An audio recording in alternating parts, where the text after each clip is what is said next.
Cek satu. Assalamualaikum warahmatullahi wabarakatuh. Bismillah, alhamdulillah, wassalatu wassalamu ala rasulillah. La hawla wa la quwata illa billah. Subhanaka la ilma lana illa ma 'allamtana innaka antal alimul hakim.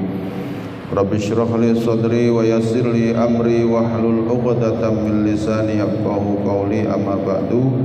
Bapak, ibu-ibu jamaah Masjid Rodatul Falah yang dimuliakan oleh Allah Subhanahu wa taala, kita haturkan rasa syukur kehadirat Allah Subhanahu wa taala dengan mengucapkan alhamdulillahirabbil alamin, tsumma alhamdulillahirabbil alamin walhamdulillahirabbil alamin atas semua limpahan rahmat, hidayah, inayah, taufik kepada kita semuanya, nikmat iman Islam, istiqomah melakukan kebaikan dan amal soleh. Mudah-mudahan semua amal ibadah kita diterima oleh Allah Subhanahu wa taala. Salawat serta salam mudah-mudahan tetap tercurah kepada junjungan Nabi besar Muhammad sallallahu alaihi wasallam. Para jamaah sekalian yang dirahmati oleh Allah, mari kita lanjutkan kajian kita.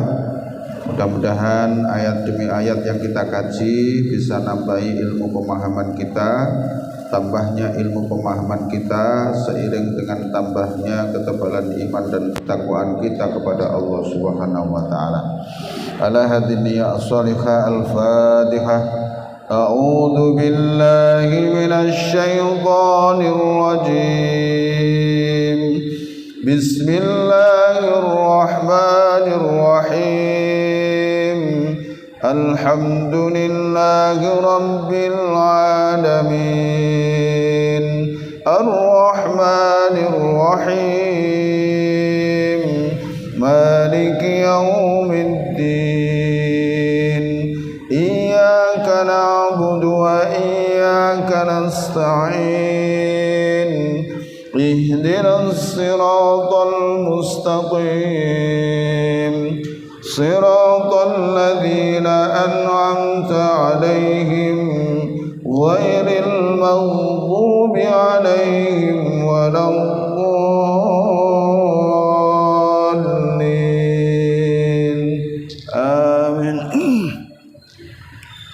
Kita masuk ke ayat 35. Kemarin sampai ayat 34 surat Al-An'am. Sekarang ayat 35. Namun mohon maaf belum bisa menayangkan. Saya tadi berangkat awal beli kabel HDMI itu biar bisa ke proyektor, tokonya tutup. Jadi akhirnya waduh, ada HDMI 2 nggak bisa dipakai. Jadi mohon maaf ya. Surat Al-An'am ayat 35. Bismillahirrahmanirrahim. Wa in kana, dan jika ada, kaburo, terasa berat, alaika, atas kamu Muhammad, i'raduhum, keberpalingan mereka orang-orang kafir Quraisy. Fa inistatokta, maka jika kamu mampu Muhammad, anta bataghia, untuk mencari nafakon, lubang, fil ardi, di bumi, di kedalaman bumi, ausulaman, atau kamu mampu membuat tangga, fis samai, sampai ke langit, fata'tiyahum, lalu kamu dapat mendatangkan kepada mereka bi ayatin, dengan ayat atau dengan mukjizat yang diminta oleh orang-orang kafir Quraisy. Walau sya'a, dan jika menghendaki Allahu Allah, la jama'ahum, pasti Allah mampu mengumpulkan mereka alal huda, atas petunjuk.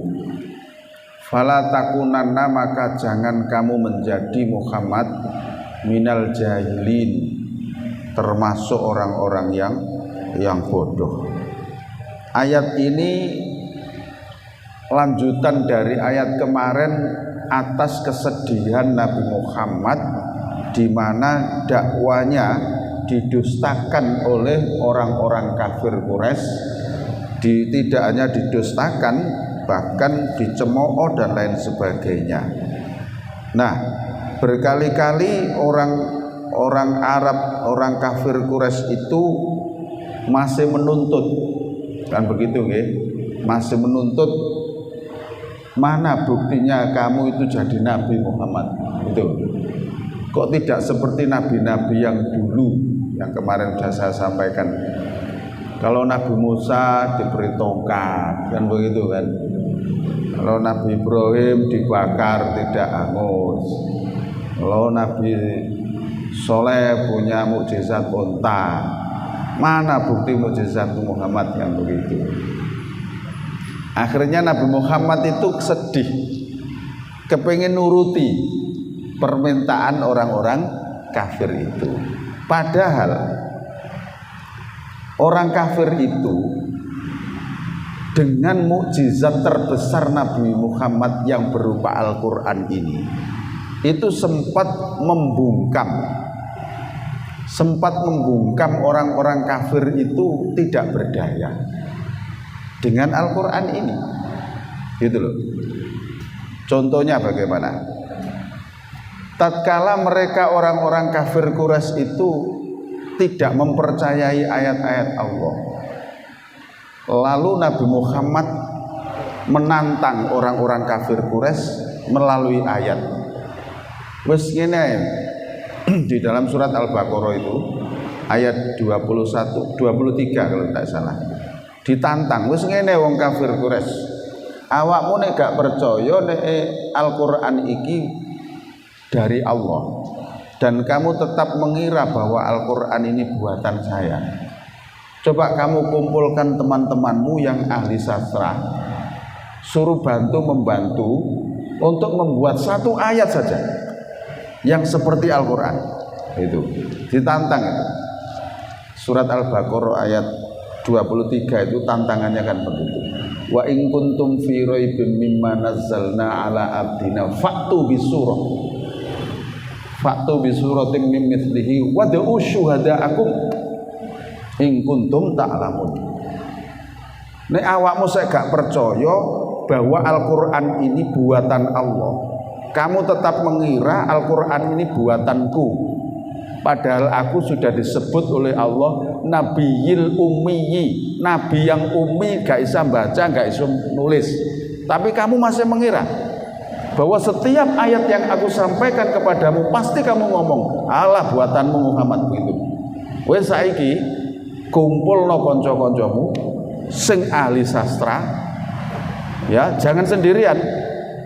Wa in kuntum fi rabbin munazzalna ala abdina fa'tu bisurah, gawekno sak surat ae wis. Kan begitu kan. Wad'u syuhada'akum, undangan kabeh kanca-kancamu sing pinter-pinter. Nek iso ya. In kuntum shodiqin, ternyata mereka tidak bisa. Kan begitu kan? Ya. Malah di surat Bani Israel itu tantangannya lebih hebat lagi. Kalau tidak salah ayat 96. Oh, sakit tak? Oh, untuk apa ya? Dicoba ya, coba. Bismillah.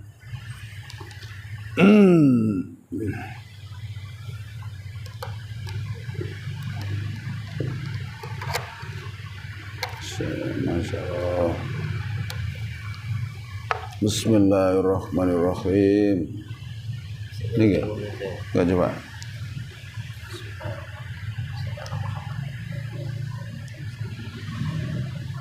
Mestinya bisa, mestinya. Insyaallah.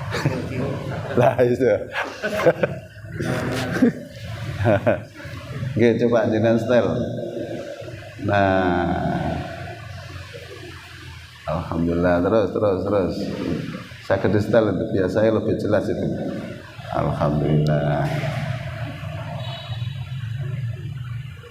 Ini karena wasilah dengan ini sehingga bisa. Oke. Ya, saya ulang lagi ya. Jadi Al-Quran ini adalah mukjizat terbesarnya Nabi Muhammad. yang sudah dibuktikan berkali-kali, ditantangkan di hadapan orang-orang kafir Quraisy yang merasa pinter, ahli sastra, ahli bahasa, untuk membuat satu ayat saja tidak mampu. Kan begitu kan? Tidak mampu. Bahkan di surat Bani Israil tadi itu diawali dengan kalimat kulla ini jitama'atil insu wal jinnu ala ayyatu bimithli hadzal qur'an la ya'tuna bimithlihi walau ba'dhum li ba'din dhahirun. Di situ hebat lagi, Pak. Katakan Muhammad,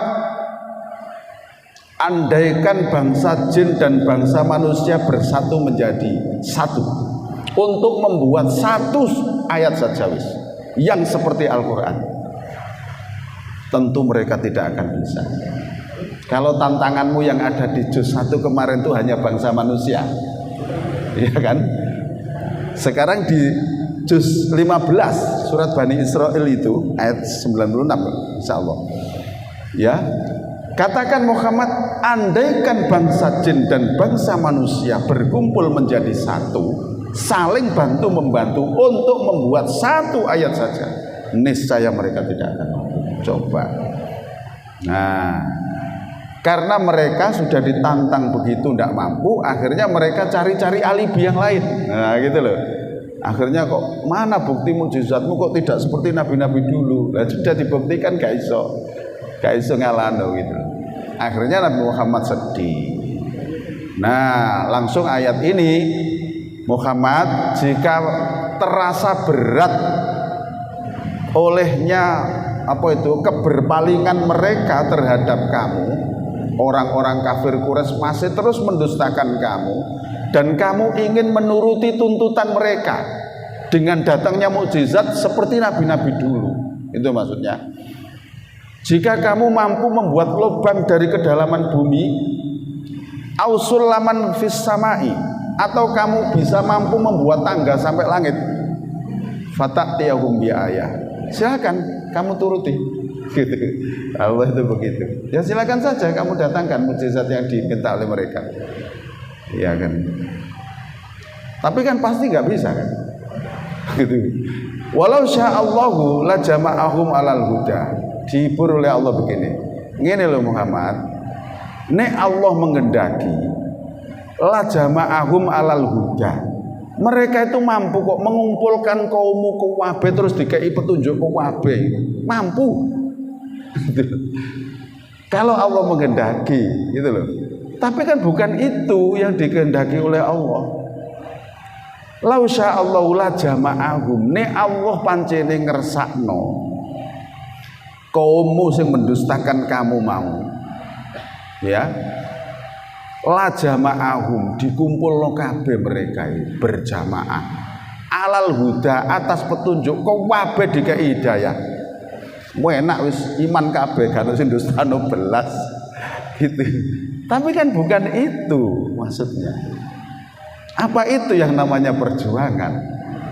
Lah nek wis kabeh nurut kabeh nang awakmu terus apa? Kan begitu. Itu loh masalahnya. Allah itu iso. Walau sya'allahu la jama'ahum alal huda. Nah, tapi kan tidak begitu yang dikehendaki oleh Allah. Kenapa? Karena Allah melahirkan manusia sudah dibekali akal fikiran, gitu loh. Dengan akal fikiran ini hendaknya manusia bisa mencari mana yang benar, mana yang salah. Supaya pilihan mana yang benar, yang salah itu tidak salah milih, maka Allah turunkan para nabi dan rasul untuk membimbing supaya para nabi dan rasul dalam memberikan petunjuk kepada umatnya tidak salah. Allah turunkan wahyu. Loh, kan begitu kan urut-urutannya. Allah turunkan wahyu supaya nabi dan rasul tidak salah dalam membimbing umatnya. Jadi ini saiki wis diturunkan nabi dan rasul, wis diturunkan wahyu, sudah dibacakan di hadapan mereka, sudah dijelaskan maknanya, tapi mereka kok masih milih jalan lain. Ya ojo salahno nek engko tak lebono neraka. Kan begitu. Aku gawe swarga, gawe neraka, tapi aku tidak pernah punya keinginan aku kepengen nglebokno neraka hambaku. Tidak. Makanya karena aku tidak ingin hambaku mlebu neraka, tak turunkan Rasul untuk membimbingnya, tak turunkan wahyu supaya tidak salah dalam membimbing. Dinding wis kaya ngono kok awakmu sek milih jalan yang salah, ya sudah. Jangan salahkan Allah, kan begitu ya. Nah, fala takunanna minal jahilin, maka jangan kamu menjadi seperti orang-orang yang bodoh. Itu orang jahiliyah. Jangan kamu turuti. Toh kalau kamu turuti pun mereka juga tidak akan mau beriman padamu. Itu loh maksudnya. Maka apa itu ayat ini menghibur kepada Nabi Muhammad. Sudahlah Muhammad, tugasmu hanya menyampaikan. Urusan orang itu mau beriman kepadamu atau membantah atau tidak beriman bukan urusan. Nah, kan begitu ya. Jadi ayat itu at-tasliyah, menghibur kepada Nabi Muhammad itu. Oke. Terus innama yastajibu, sesungguhnya yang dapat memenuhi ajakan dakwamu untuk beriman alladzina, yaitu orang-orang yang yastami'una, yang mereka mau mendengarkan Al-Qur'an ketika ayat-ayat itu kamu bacakan. Itu ya. Loh, kenyataannya bagaimana? Orang-orang kafir itu ada yang ketika ayat itu dibacakan mau mendengarkan, tapi setelah itu mendustakan. Oh, Muhammad terus bolak-balik pacet ae sing mbok sampekno. Nah, begitu. Ada yang orang kafir tapi dari golongan munafik itu, ketika Nabi Muhammad membaca ayat-ayat Al-Qur'an, mereka menyumbat telinganya dengan jari-jari. Ini, Pak. Ya, menyumbat telinga mereka dengan jari-jari sambil berlari supaya tidak mendengar ayat yang dibacakan oleh Nabi Muhammad itu. Ya gitu. Wal mauta yab'atsuhumullah, dan orang-orang yang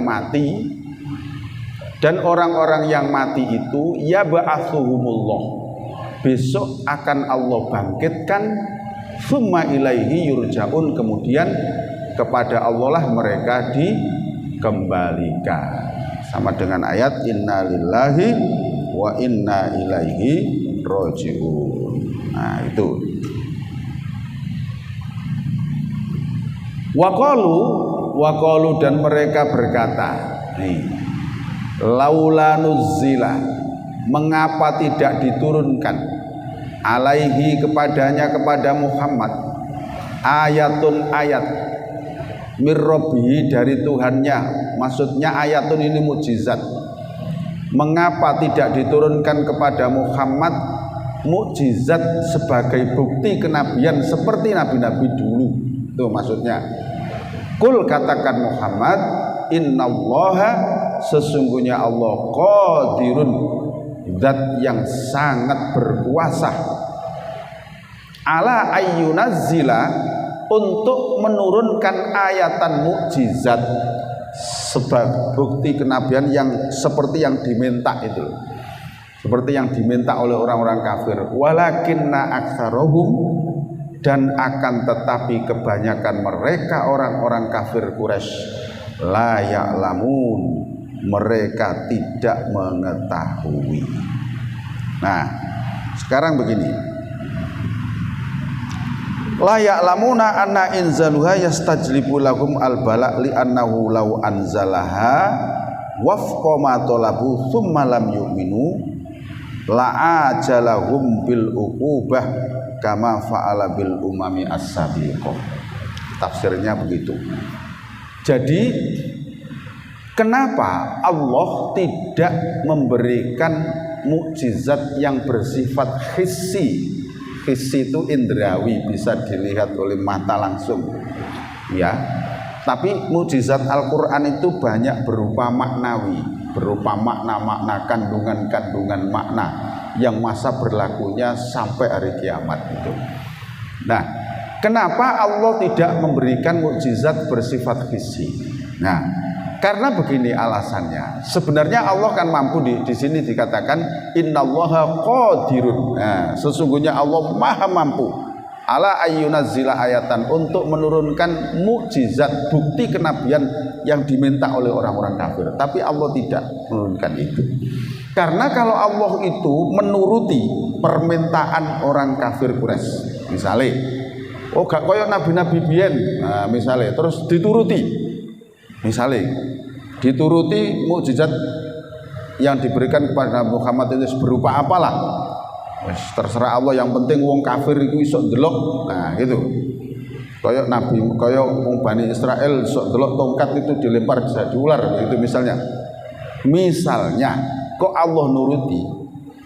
Terus setelah itu orang kafir Quraisy tidak beriman setelah dihadirkan mukjizat yang bisa dilihat oleh mata, pasti dihabiskan oleh Allah seluruhnya. Ini alasannya, pasti dihabiskan oleh Allah seluruhnya, seperti kaumnya Nabi Nuh, tidak tersisa satupun, kan begitu kan ya, karena mendustakan mukjizat itu. Nah gitu. Jadi alasannya apa Nabi Muhammad itu kok tidak diberikan mukjizat secara indrawi? Ya karena itu. Jadi kalau mereka itu tidak diberikan hukuman secara keseluruhan, berarti mereka ada kesempatan untuk bertobat lebih lama, ada kesempatan untuk memperbaiki imannya dan bertaubat atas kesalahannya. Gitu Pak. Ya, jadi seperti itu. Ya. Jadi nabi-nabi terdahulu itu seperti itu, Pak. Kaumnya Nabi Soleh, begitu wis gak oleh unta itu gak oleh diupi-upi. Tapi ternyata malah disembelih sama mereka. Langsung Pak, gempa bumi dan badai topan melanda. Waja'alna 'aliha safilaha, dataran yang atas dikebawakan, yang ke bawah diunggulkan ke atas, porak-porandakan oleh Allah, langsung dihancurkan. Kaum Ad, kaum Tsamud, semuanya dihancurkan oleh Allah secara bertubi-tubi, karena ketika mereka nuntut untuk mukjizat, terus setelah itu datang mukjizat di hadapannya, ternyata mereka tetap mendustakan. Oh apa ini, sihir ini bukan mukjizat, langsung dihancurkan oleh Allah. Lah wong Quraisy kate njaluk ngono, Allah itu ngeman, kan begitu kan. Nek tak kei temen, nek tak turuti temen, terus mereka tetap gak beriman. Apa gak sunnahku berlaku? Seperti berlaku pada umat-umat terdahulu. Nah di situ. Nah makanya walakinna aktsarahum la ya'lamun, dan akan tetapi kebanyakan orang-orang mereka itu tidak tahu kalau kenapa Allah itu tidak memberikan mukjizat yang bersifat indrawi kepada Nabi Muhammad, yaitu supaya hukum Allah tidak berlaku untuk menghabiskan, memberikan siksaan azab secara menyeluruh kepada kaumnya Nabi Muhammad, sehingga kesempatan untuk bertaubat itu semakin lama. Artinya ada kesempatan banyak untuk bertaubat di situ. Ya, tapi kembali lagi, walakinna aktsarahum la ya'lamun, ini masalahnya. Akan tetapi kebanyakan mereka la ya'lamun, tidak mau mengetahui. Lapo Allah berbuat begitu. Nah, ini hendaknya diketahui. Ya. Jadi sebenarnya Allah itu sudah menatah kehidupan ini dengan sebaik-baiknya. Tapi kebanyakan manusia tidak tahu apa yang sudah Allah tata sedemikian rupa ini. Dengan tujuan baiknya Allah ini, kadang-kadang menungso ini gak rupa, sehingga ngerusak akhirnya. Kan begitu. Sehingga ngerusak. Nah, terus nek wis rusak terjadi bencana, wah ini adalah gejala alam. Alam apa? Pancene alam mbok rusak kok. Kan begitu.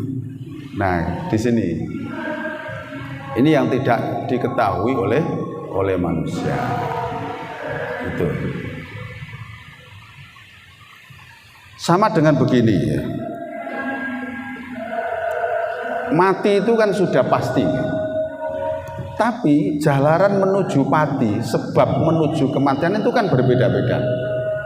Ada orang yang nggak pakai sakit, begitu terasa apa gitu langsung meninggal, kan begitu. Ada yang diberi sakit bertahun-tahun, kan begitu kan. Padahal ini ahli ibadah, diberi sakit bertahun-tahun, kasihan. Nah, jadi ketahuilah bahwa caranya Allah memasukkan surga si fulan itu dengan cara itu. Gitu kan. Jadi Allah kate nglebono swarga wong iku ya carane pakai seperti itu. Makanya walakinna aktsarahum la ya'lamun, tapi kebanyakan manusia tidak tahu kalau yang diinginkan oleh Allah itu begitu. Kena apa iki dikai lara, iki gak dikai lara. Ya begitu, itu Allah yang Maha tahu. Dengan diberi sakit itu Allah ingin membersihkan dosa-dosanya. Gitu loh. Sehingga ketika ajal tiba, dosanya bersih. Ono alasan Allah nglebokno swarga. Nah, itu masalahnya. Tapi kan banyak orang yang tidak tahu. Sehingga kira wis Pak iku ibadahnya sepawaten, tapi kok juga ingin terus akhirnya terus negatif. Nah, ini yang nggak benar ini. Nah, ini yang nggak benar. Jadi Allah itu pasti berbuat kepada hambanya yang terbaik. Ayatnya jelas kok. Wa ahsin kama ahsanallahu ilaika, dan berbuat baiklah sebagaimana Allah telah berbuat baik kepada kamu. Nah, terus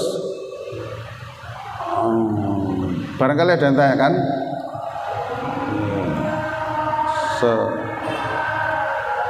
sambil jalan. Kalau nggak ada ya tak teruskan.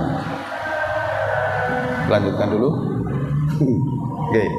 Bismillahirrahmanirrahim. Wa ma min dabatin, dan tidaklah dari jenis binatang yang melata fil ardi, di muka bumi, wala thairin, dan tidak binatang yang sejenis burung, yatiru, dia terbang bijana khaihi, dengan dua sayapnya, illa umamun, kecuali sekelompok umat amsalukum, seperti kalian juga wahai manusia.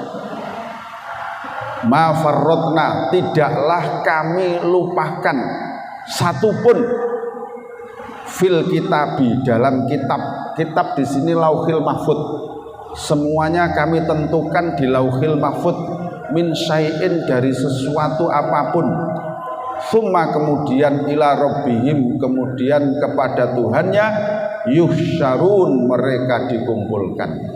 Jadi Allah membuat makhluk jenis manusia, Allah membuat makhluk jenis binatang yang melata di atas bumi, Allah membuat makhluk kelompok burung yang punya sayap. Itu semuanya adalah makhluk yang aku ciptakan seperti kamu juga wahai manusia.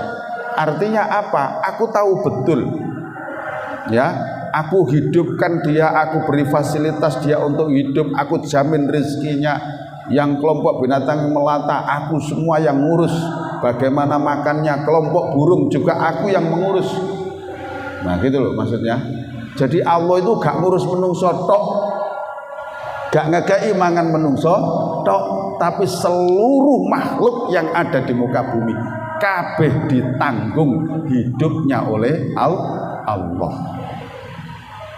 Mboten nutut nggih. Mboten nutut nggih. Awak dhewe duwe anak loro ngingoni anak telu wis bingung. Keimangan.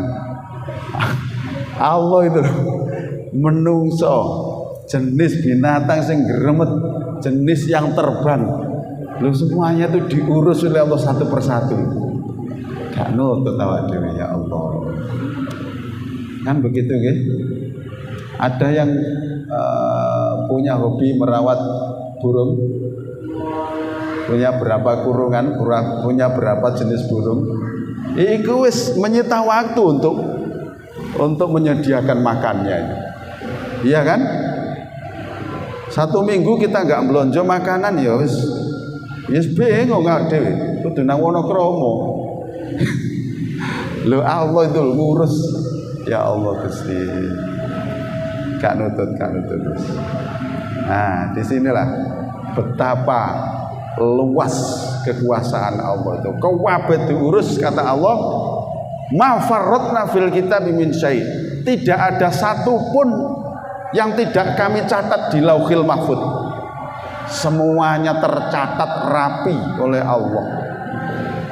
Ya, kelompok jenis burung ini hidupnya di sini, cari makannya di sini. Wah, iya kan? Kalau kita di desa dulu itu, kalau pagi gitu banyak burung yang terbang rombongan itu kan ke arah barat itu, kayak tentara latihan. Sore kembali dalam kondisi yang sudah penuh terus begitu. Ya Allah, kalau kita lihat luar biasa Allah mengatur alam semesta ini. Ya jadi begitu. Ini orang kafir yang mendustakan ayat-ayatnya tadi diajak untuk berpikir tentang itu. Ya, diajak berpikir tentang kekuasaan Allah, bahwa makhluk di muka bumi itu gak menungso tok gitu loh. Kabeh tak urus. Nah, kan gitu. Ya. Dan summa ila rabbihim yusyarun. Ini harus diingat. Kemudian kepada Tuhannya mereka dikumpulkan, termasuk manusia besok dikumpulkan jadi satu. Kan begitu di mahsyar. Nah, itu kekuasaan Allah. Walladzina, dan orang-orang yang kadzabu, mereka mendustakan bi ayatina, dengan ayat-ayat kami. Sumun, berarti mereka tuli. Ya, berarti mereka tuli, punya telinga tapi tidak mau mendengar ayat-ayat Allah. Bukmun, wa bukmun berarti bisu. Ya, bisu maksudnya mereka tidak bisa berkata benar. Fidzulumati, dalam kegelapan tanpa iman. Jadi orang kafir itu zulumat, gelap karena tidak ada iman. Kenapa tidak ada iman? Karena mereka tuli, tidak mau mendengar nasihat-nasihat keagamaan. Bukmun, mereka bisu karena tidak bisa berbicara yang benar, menyampaikan kebenaran. Nah, di surat Al-Baqarah summun bukmun umyun fahum layarjiun, malah lengkap di situ. Sumun tuli, bukmun bisu, umyun buta, fahum maka mereka layarjiun, tidak dapat kembali ke jalan yang benar. Nah, karena diberikan mata bisa melihat tapi dia tidak mampu mengambil pelajaran yang ada, ayat-ayat Allah yang ada di alam semesta. Tuli tidak bisa mendengar karena mereka tidak mau bisa mengambil pelajaran terhadap ayat-ayat yang disampaikan. Bukmun bisu, tidak bisa berbicara yang benar. Itu mereka tetap mendustakan. Itu maka dihukumi oleh Allah seperti orang tuli, bisu, buta. Nah, seperti itu orang kafir, orang munafik. Mayyasha'illahu, barang siapa yang Allah menghendaki sesat, yudlilhu, maka Allah biarkan dia sesat. Barang siapa yang Allah menghendaki dia sesat, yudlilhu, maka Allah menyesatkannya. Wa mayyasha, dan barang siapa yang Allah menghendaki dia dapat petunjuk, yaj'alhu, maka Allah jadikan ala siratin mustaqim, dia berada di jalan yang lurus. Jadi barang siapa yang dikehendaki oleh Allah sesat, ya berarti Allah akan menyesatkannya. Dan barang siapa yang dikehendaki oleh Allah dapat petunjuk, maka Allah menjadikannya ala siratin mustaqim, atas jalan yang lurus. Tapi mohon diingat bahwa kehendak Allah ini selalu diberikan kepada orang-orang yang mempunyai keinginan, mempunyai niat. Itu oke. Kalau dia tidak ada dalam hatinya, tidak ada niat menjadi orang baik, tidak ada usaha apa-apa, maka Allah juga akan membiarkan dia sesat. Kan begitu. Seringkali saya sampaikan Islamnya Sayyidina Umar itu karena prosesnya kan mendengar bacaan ayat yang dibacakan oleh adiknya. Kan begitu. Ya, surat Toha sampai 10 ayat itu. didengarkan, direnungkan, dengarkan lagi, renungkan lagi. Sayyidina Umar semakin tertarik dengan kalimat-kalimat itu, sehingga punya kesimpulan, oh kalau begitu ini bukan buatan manusia. Ya, saya yang ahli sastra dan sering menang lomba, saya tidak mampu membuat bait-bait sastra seperti yang dibaca oleh adik saya. Maka ini bukan buatan manusia. Langsung mencari Nabi Muhammad, terus dia berikrar. Nah, kan ada usaha. Ya, kalau tidak ada usaha ya sudah. Tidak ada usaha, dia sendiri kok tidak ada usaha. Ya Allah juga tidak menghendaki. Nah, begitu. Semuanya prosesnya begitu. Ya, dibiarkan sesat, ya dibiarkan. Dia juga tidak punya keinginan. Itu ya, tidak punya keinginan.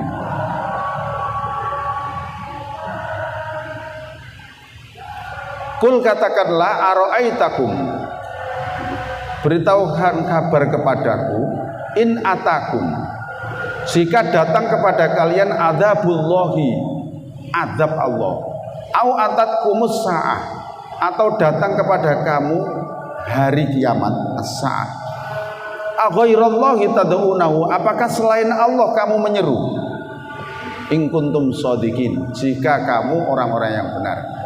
Hei wong-wong kafir, tak takoni awakmu, misalih datang azab Allah, au atatkumus sa'ah, atau tiba-tiba datang hari kiamat, aghairallahi tad'una, apakah selain Allah kamu akan memanggil? Apakah patung-patung yang kamu sembah itu yang kamu panggil? In kuntum shodiqin. Tapi langsung dijawab oleh Allah sendiri, karena pasti jawabnya itu ya pasti memanggil Allah gitu. Bal, tidak demikian, akan tetapi iyahu, hanya kepadanya, nya Allah, tad'una, mereka akan memanggil. Ya, memanggil untuk apa?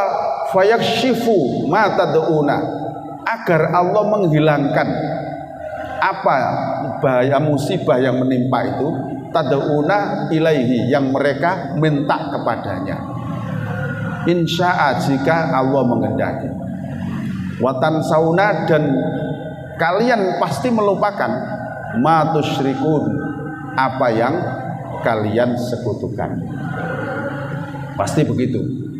Jadi kalau ada bahaya musibah, gak mungkin kan kamu manggil-manggil patung, karena dia pasti tidak bisa bicara dan tidak bisa bergerak, kan begitu. Walaqad, dan sungguh benar-benar arsalna, kami mengutus, ila umamin, kepada umat-umat min qablika, dari sebelum kamu Muhammad, fa akhadnahum, lalu kami mengadab mereka, bil ba'sa'i, dengan malapetaka, wadh-dharra'i, dan kemelaratan, la'allahum, agar mereka yatadharraun, mau kembali ke jalan yang benar dengan mendp-dp kepada Allah. Tadharru itu dp-dp, ya. Falaula idza ja'ahum, maka mengapa ketika datang kepada mereka ba'suna, azab kami, malapetaka kami, tadharru, mereka dp-dp, walakin qasat, mereka tidak mau dp-dp, walakin qasat, akan tetapi mengeras qulubuhum, hati-hati mereka, wazayyana, dan telah menghiasi lahum, bagi mereka, asyaitonu, setan, makanu ya'malun, apa yang mereka kerjakan. Ya. Dan kadang-kadang mereka ketika datang azab itu kepada mereka, mereka tidak dp-dp, maksudnya tidak mengakui kesalahan, tapi malah semakin keras hatinya, semakin keras hatinya, dan setan malah menghiasi terhadap apa yang mereka lakukan. Akhirnya mereka menyalahkan Nabi Muhammad. Ngene iki gara-gara awakmu Muhammad. Nah, begitu. Dhisik guru ngono awakmu gak pernah terjadi ngene. Itu. Jadi kalau datangnya musibah itu langsung dia itu menyalahkan Nabi Muhammad. Tapi ketika dia dalam kondisi gembira ria, ya gak pernah memuji Muhammad. Iki ya berkat dongamu Muhammad, gak ngono. Jadi gak fair, Pak. Orang kafir itu gak fair. Sangat gak fair. Jadi nek ono malapetaka itu nyalahno. Tapi nek ono kebahagiaan enggak pernah puji ya. Ya ini karena warisan dari nenek-nenek moyang kami begitu. Tapi nek ono musibah menimpa, lama enggak turun hujan sehingga kurma-kurma enggak panen, misalnya begitu ya. Ini gara-gara kamu Muhammad. Ya, gara-gara kamu Muhammad dulu enggak pernah begini. Ya Allah.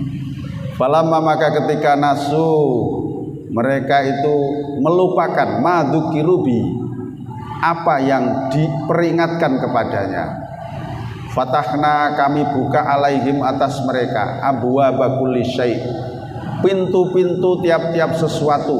Maksudnya ketika mereka itu sudah lupa lagi dengan peringatan-peringatan tadi, lalu dibuka pintu kegembiraan, ya, pintu-pintu yang menyebabkan dia gembira. Hatta idza farihu, sehingga ketika mereka itu bergembira ria bima utu terhadap apa yang diberikan padanya, akhadnahum baghtatan, kami siksa mereka, turunkan azab mereka baghtatan, dengan secara tiba-tiba. Faidahum, lalu mereka mublisun, orang-orang yang berputus asa. Begitu biasanya datangnya azab dari Allah itu begitu. Jika peringatan-peringatan sudah terus didustakan, begitu ya, lalu Allah berikan musibah atau azab.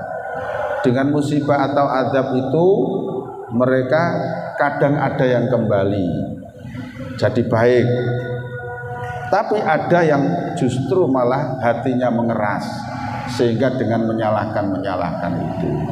Maka ketika dalam kondisi normal Allah membuka pintu-pintu kegembiraan, mereka berpesta ria, berfoya-foya, semakin lupa, semakin sombong, semakin mendustakan.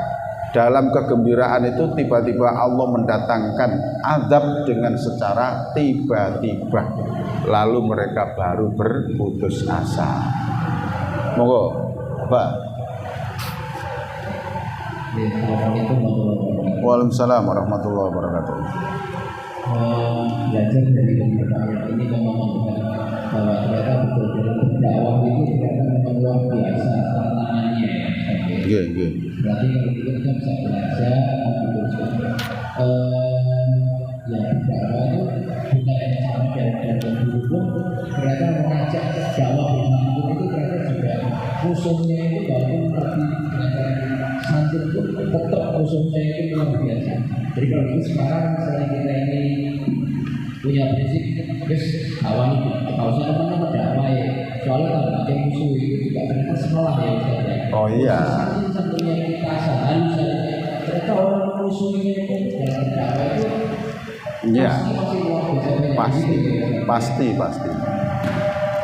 Dan Nabi itu kan orang yang terbaik di muka bumi.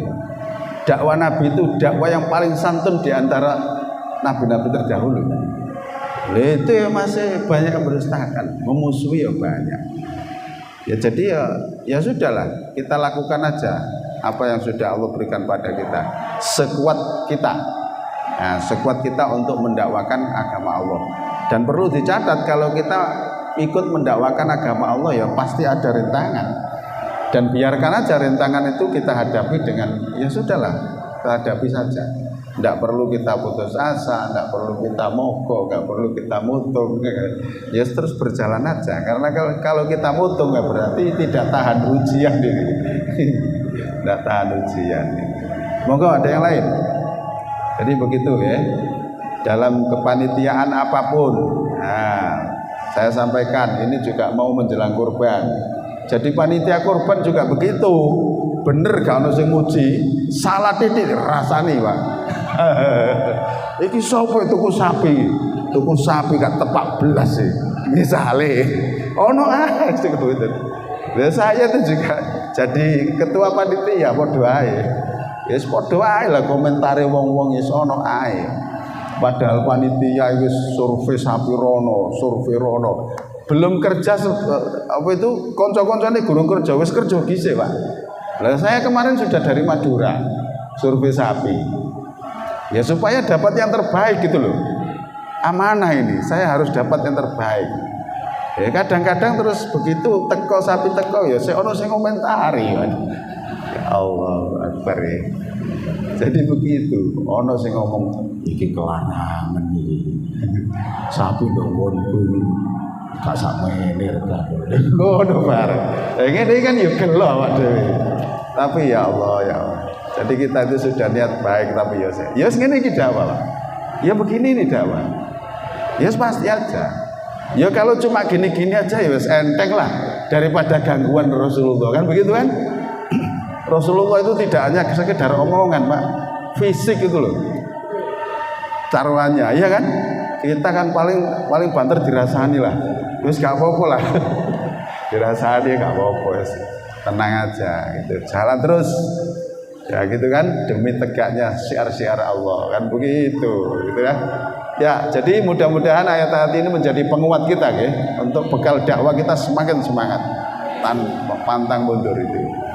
Kita akhiri dengan doa penutup majelis. Subhanakallahumma wa bihamdika asyhadu an la ilaha illa anta astaghfiruka wa atubu ilaik. Alhamdulillahirabbil alamin. Assalamualaikum warahmatullahi wabarakatuh.